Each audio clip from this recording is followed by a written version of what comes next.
details.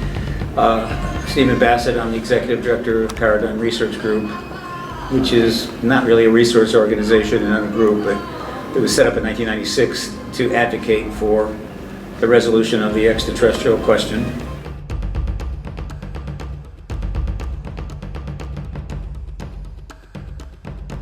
Can only be achieved, or at least the beginning of achievement would be formal acknowledgement by the heads of states of nation, what we call disclosure now. And initially I registered as a lobbyist on the part of a number of research organizations who were doing work in that area. That's where the name Paradigm Research Group came. This is Ivan Ivanov, and you are watching UFO Disclosure Bulgaria. We have the documents. We have the witnesses. True stories about UFOs, visitors from outer space, and other worlds.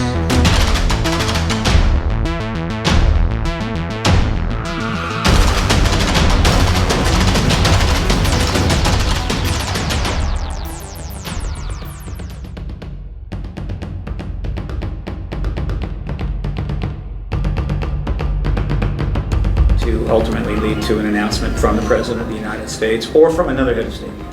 And that's what I do. I may have said that the last days of a president's time in office, which is really the last days of their political career, some presidents will have a little something afterwards, it varies, is a possibility because they have no, it's not political consequences. But as his term, well before his term ended, year and a half out, I was fully aware that Secretary Clinton was going to run, and that she was very likely to disclose, if she became president, and so my focus was really on that. But, all right, what I did say, and this may have confused people, is that PRG was for 2 years was working in Washington to really get the political media engaged on the ET issue about her connection to it during the campaign, which obviously is a highly followed event, right? Mm-hmm. And if that media interest had reached a critical mass, and we had kind of achieved a media frenzy, it's possible that it would have forced disclosure out before Obama was gone. And now I understand your question better. Yeah, I was talking on those terms, but it wasn't so much because of something that Obama would choose to do, but it would have been forced on him because of developments regarding the Clinton candidacy. Mm-hmm. And that was the plan, which of course that plan blew up when Trump was elected. I heard that the Clinton family is more familiar with all this visitation and UFOs. Well, they have more political connection to this issue than any other politicians, not only them, but people around them, than any other political team out there in modern times, or at least it's publicly known in modern times. The history goes all the way back to the Rockefeller Initiative, which began in 1993. Yes. So, and that's why that she's been the focus of so much attention on this. It's not.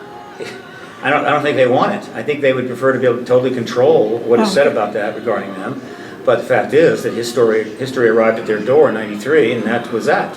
And then they have said things since then. So they are and still remain a potentially significant component of a end days of the truth embargo, depending on what they choose to do. I remember one of her interviews during her campaign. They asked her what she think about all these UFOs, and she said, "The first thing I'm going to do if I became a president, I'm going to release all these files." Again, that she was saying those things and things like that, as well as her campaign co-chair John Podesta, because of pressure being put on by reporters that I had been drawing into the issue through the political initiative that was underway in Washington. I mean, everybody said that, but they never happening. Nobody has said that in a political campaign, ever. No presidential candidate has ever said that. Yeah, actually, no for presidential campaign. Well, but I mean, in different shows after. Jimmy Carter, I think maybe actually before the election, might have said that he would do some looking into it because of the interest. I'm not sure, but he didn't go anywhere near as far as Clinton did. Okay. But she didn't want to do that. She was forced to do that by pressure from media, demanding answers to questions that she wouldn't give them. And so she was making these controlled statements in context that she had control with, in a sense, in order to keep that pressure at bay. It's a very complex situation. I lecture on it. I'll be talking about it here in Fountain Hills, Arizona on Saturday at the International UFO Congress. How many, what is your opinion? How many members of the Congress are aware about this? There's almost no one in the United States that isn't aware of UFOs. Right. It's 100% market penetration. Yeah. How many of them believe or know one way or another or that supporting the phenomenon is ET based? Probably a decent amount, probably at least 50% or more. That doesn't mean they say anything. And why they still stay quiet and keep that secrets? Because it is the nature of our politics today that our leaders, at certainly all the national level, simply don't want to do anything that reduces their chances of staying in office. They're putting their political ambitions ahead of the nation's interest. This has become almost epidemic. Dr. Greer says that he talked about the petrol mafia and all these families who are dealing with petroleum company, Right. controlling all this stuff, and they don't want to. Maybe they are just a part of the people who don't want to all these things to be discovered. The oil industry, certainly, I wouldn't expect the oil industry to raise their hand if they were asked, would you like to see the disclosure of the extraterrestrial presence? They would consider it a potential problem to their bottom line because the high-end, the owners, the management, high-end management of these major oil companies, they're very wealthy, they're very highly connected. They have good ties to the military intelligence complex. And so I'm pretty sure most of them kind of know there's an ET presence, and they probably know there's some significant technology that's sequestered behind that truth embargo. And they don't want that technology, if it poses any threat to selling oil at the highest price for as long as possible, to come out. And so they're not going to raise their hand and say yes. But fortunately for us, the decision really isn't theirs. It lies within the military intelligence complex itself, where they may show up once in a while, but they're not in on the high-level meetings about our national security.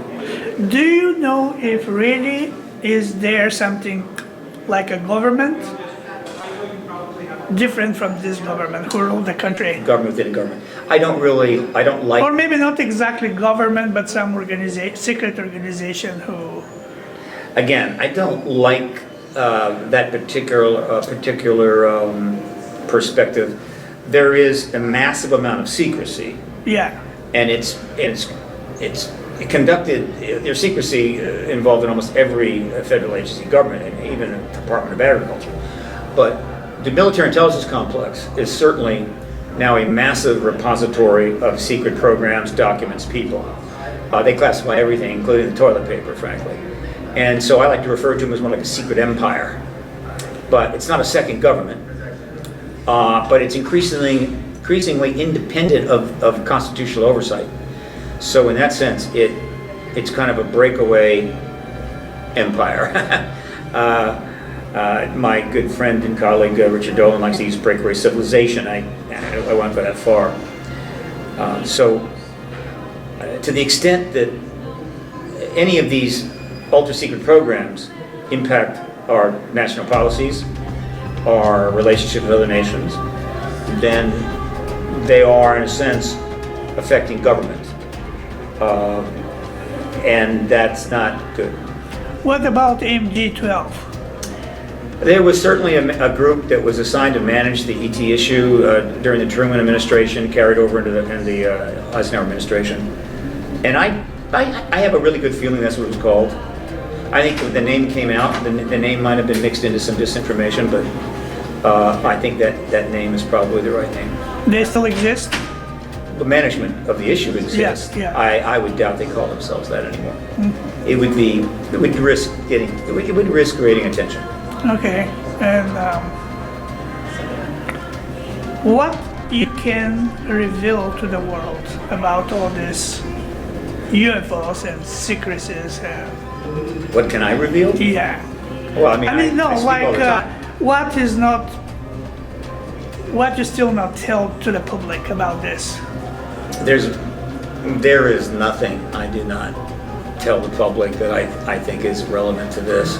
I don't have any secrets. No, I'm not talking about secrets, but maybe something new it's come. Maybe you find out Oh, something is there new. something? Well, I'm always finding out something new. Of course. But I pretty much find it out at the same time everybody else can find it out. It's in the news or it's in social network. I don't have secret channels or anything like that. I do have an announcement I'm going to make on Saturday at my lecture at the International UFO Congress. Yeah. So that's new, Okay. and I think it's an important announcement. And then, of course, it'll be announced to everyone else very quickly thereafter. Yeah. So if you're able to film that, you might be able to get that into your. I cannot film it inside. Probably but not. I can do after. Well, look, after my lecture, Yeah, you catch yeah. me. I'd be happy Right, to right. answer a couple of questions about it. Okay. That's the one new thing I have coming up, and then I have Plus, I just published my new website. I redid my entire website, which is huge, and made it 21st century. So that's up. Of course. That's new. Yeah. But beyond that, no, I pretty much, the only thing that I keep from media, from people, the public in general, is that there are times when I promise certain individuals I talk to that I will not divulge their names. If you And if I make that promise, I keep it. if you invited in Europe, Bulgaria, have you open for that to accept? I'm open to speak anywhere in the world. I've done 3 tours of Europe. One was a huge one. 11 countries, 18 lectures, Yeah. 11 countries. And so I'm looking to do more. So I extend that willingness to everyone that sees this.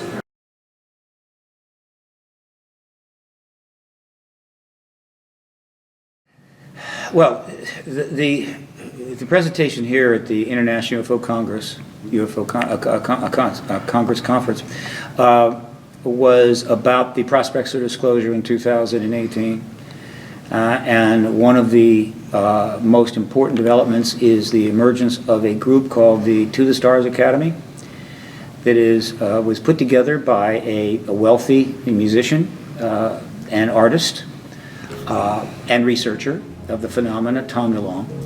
And the team was put together with the assistance of insiders in the Pentagon and the CIA, which is pretty much unprecedented.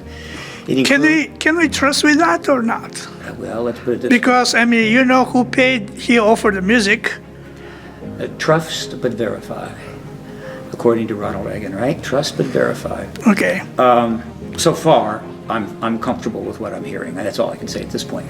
And this group of people have credentials unprecedented amongst any group brought together to openly discuss this subject. They have, one of the teams already made it clear there's an extraterrestrial presence, right? Has already called for the press and the congressional committees to probably go over and chat with the Pentagon about it.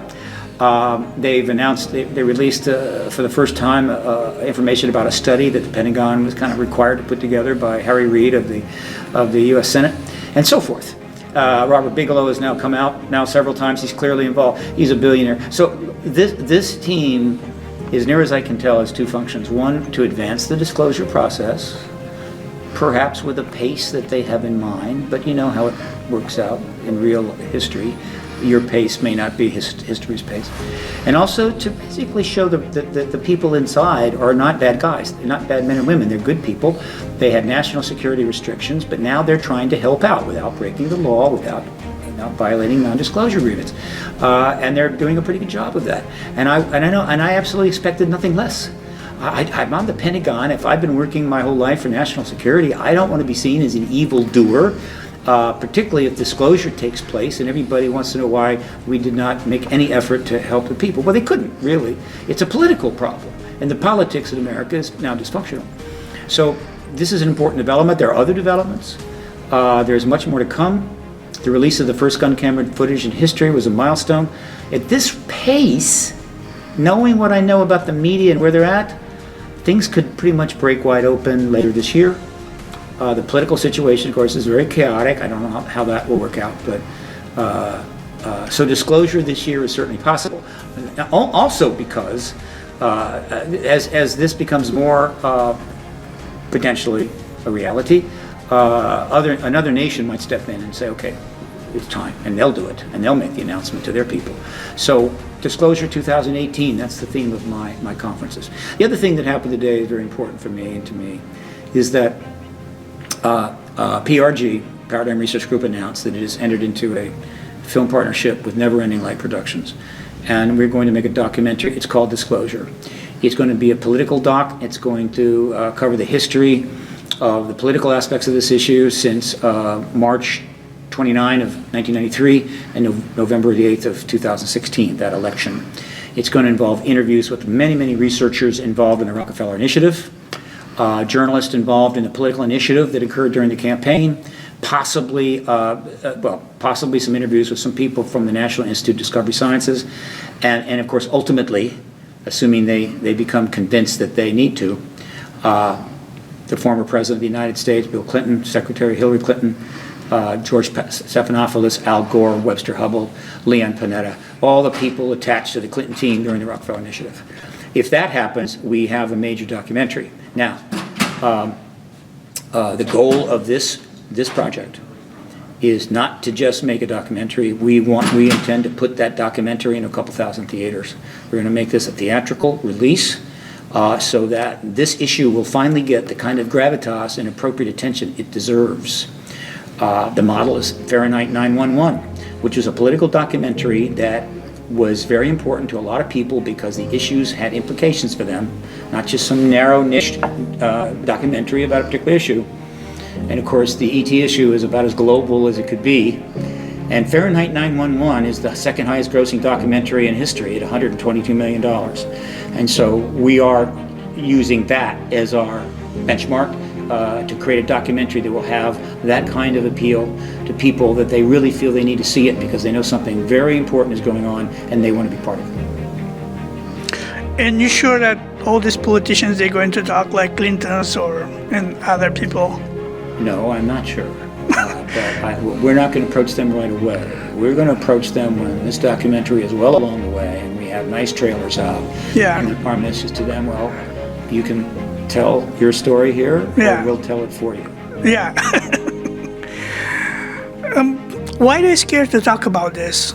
Or maybe they're not scared, but they don't want to talk. The politicians, I mean Clintons, for example. The United States government went to enormous lengths to ridicule, undermine, and ghettoize this issue since the 1940s. Yeah. It created an institutional status for it. They embargoed it, like they embargoed the island of Cuba. And from 1962 on, I think you couldn't go there. You may want to go there, but you couldn't go there. Yeah. Right? And so they embargoed this issue, and they made it clear to lots of people, you don't go there.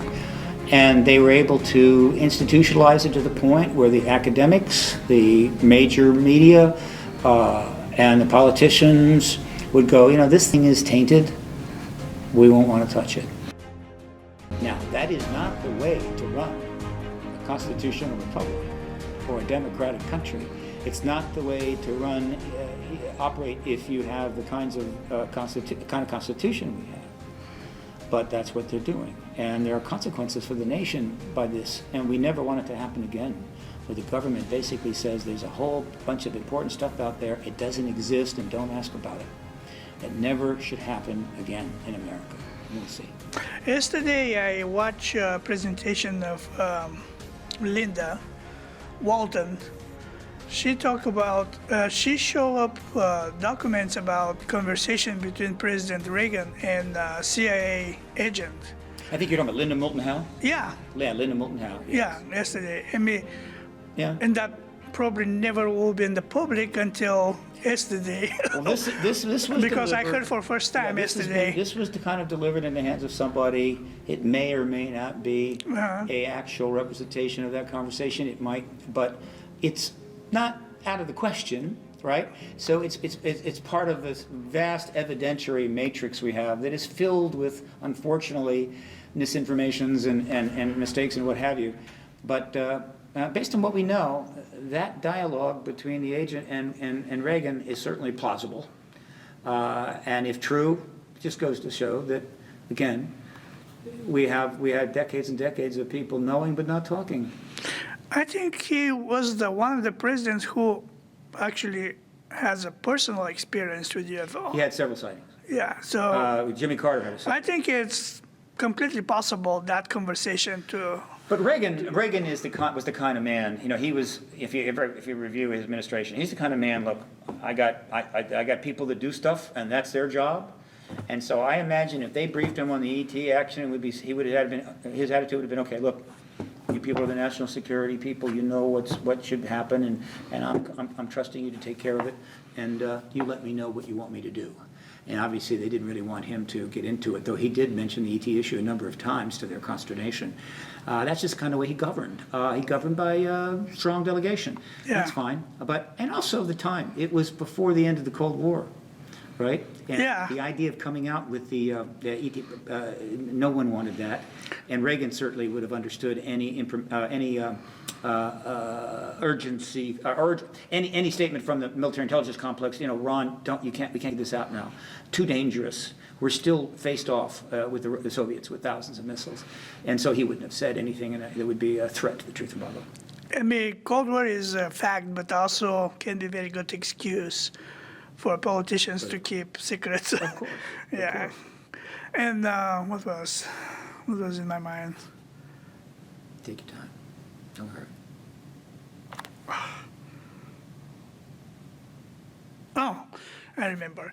So there's some rumors that John Kennedy was killed because he already thinking to reveal something special, and because he was close with Marilyn Monroe. I mean, she lost her life, and that is not suicide.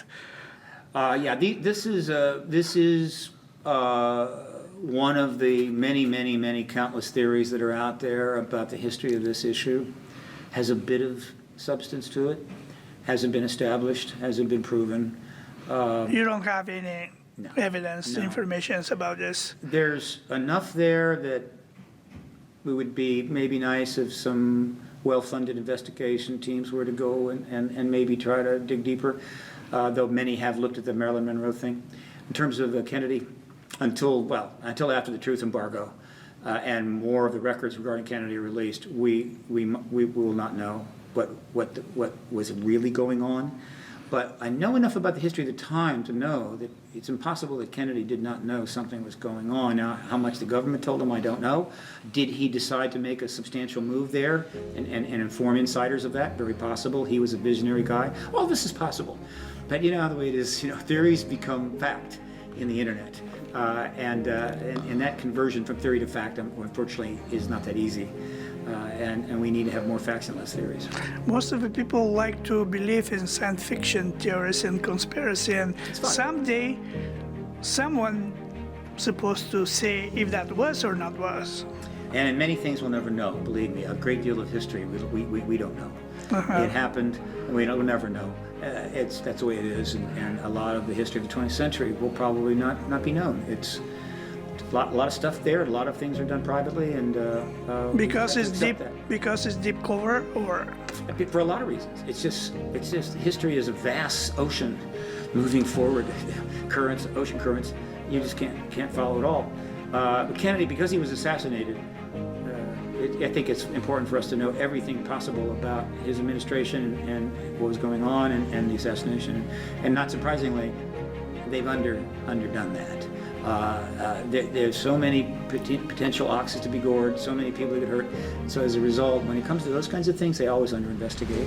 Now it's up to the American people to decide if that's what you want, or do you want to know the truth about these major events and are going to demand with great force that they be investigated to the nth degree? That's up to the American people. do you know something for 9/11? Other than I'm not satisfied with the investigation, the depth of it, nor the what I would call all of the conclusions they came out with. But that's as far as I can go. I'm not satisfied, and I ought to be satisfied. They ought to do an investigation so comprehensive, so detailed, and so transparent that virtually everybody in the country could go, okay, I'm satisfied with that. They just don't do that because they view us as children and not to be too upset by adult information. Do you know about this underground military bases? We got lots of them. Lots of them. Some details? I've never been there. Ah, Trust okay. me. We got the machinery to build But them all. probably you heard something about Of this. course. I mean, there's some books out. Read Richard Sauder's Underground Bases. I mean, it's putting stuff underground is just one of the great luxuries of the government. If you want to hide something, being underground really is a good thing. Yeah. And of course, the Germans did that too. They had vast, underground facilities they were using that they made with slave labor, really the hard way. We have fantastic machines that are able to create space, and so they have put huge amounts of research and activities underground. And American people have allowed it. American presidents are not pretty much informed properly about it. And so it's like another world down there, and that's not what the founders of the United States of America had in mind. That's right. I mean, it's not supposed to be like this way. No. Probably you don't know anything about Dulce, New Mexico. I can't speak to specific underground facilities, no. Okay. Or maybe, okay, anyway. Because there's rumors also for experiments with human DNA. Well, that's the problem with underground. You can't see it. You can't go there, and so it's right. You can have all the theories in the world could spring up. Yeah. And all that just makes it more confusing. And some of these theories could be really super dark and awful. Yeah. And so, but we're just being run around in circles, aren't we? We're not getting to the truth. We're just in an endless circle of speculation, and that's good for the government because it keeps us off their back. But that's not good for me. I mean, yeah, many people are looking for that answers, and If they can't get the answers, they make them up. yeah. Don't blame them. Well, what else you can say? I mean, Well, if you have, I mean, right now you have this opportunity. You have many opportunities to talk. Let me speak to the people of your country and also Europe in general. I've been there a number of times. I've spoken in many cities. I want to come back. Have you been in Bulgaria? I forget. I don't remember if I asked you. I went to Sofia. Was it Sofia? Sofia, yeah. I think I did. No. One time. It was nice, a little group, but I want to come back and speak to large audiences across Europe. I want to talk about disclosure, which affects everybody. I want to talk about this film that we're making, which we're gonna. When will be the rate of that movie? We're hoping to have it done by the end of the year. Okay. And it'll be closed caption, and it's going to be done in a number of languages, the whole 9 yards. Yeah, and maybe we can use this opportunity to present your movie and also to talk. Of course. But in between now and then, I'm happy to come to Europe and lecture to venues and so forth about the potential reality of disclosure in 2018 and the implications for all people, all governments, and so forth. And I've kind of done it before, but now things are even more interesting than the last time I was there. I think I did a tour in 2009, 2002, and 2010, I think, something like that. But that's 8 years ago. Yeah. A lot has happened since then. Yeah, many things has changed. I'm hoping that some people will get some venues together. I mean, let's talk to some people. Let's talk to 1,000, 2,000, 3,000 people. Yeah. Right. This subject is not a niche subject. We right? we can do it in Sofia. Absolutely. Yeah, So right. if people want to put that together and get in touch with me through my website, paradigmresearchgroup.org. Yeah. We can certainly arrange to have a presentation. I have friends in one of the national TVs, and I believe they're going to use this. I mean, I'm not going to take money of that, but only because I would like that to be spread in the world, and Sure. that's all. And in these days now, you have this wonderful technology where you can rent for very little bit of money headsets, and then you hire a really top quality simultaneous translator, UN quality. Right. And then they translate in real time, and you can present to audiences in other countries, and the people have the headsets and they listen. It used to be that was just something they did at the UN. Now you can do it at any conference. And so you have 3,000 people, they can't speak English, and they're listening to everything you say. I encourage people to do that. That is how you can really bridge Right. the language issue in terms of complex subjects, and get people to come, because it's very difficult to go to a country and speak to 45 people with a translator and have it stop and stop and stop. Let's talk to 3,000 people with headsets on. That's right. I mean, also, this is about technology. Yes. It's a technological world. Let's use Yeah. it. That's true, but when you talk about Bulgaria, it's a little bit different. Well, it's time for Bulgaria to join the 21st century. I know we can. Yeah. Okay. I don't know. I mean, I don't have anything more in my head. I mean, I'm super thankful for your time to talk and This has been good. share all this stuff.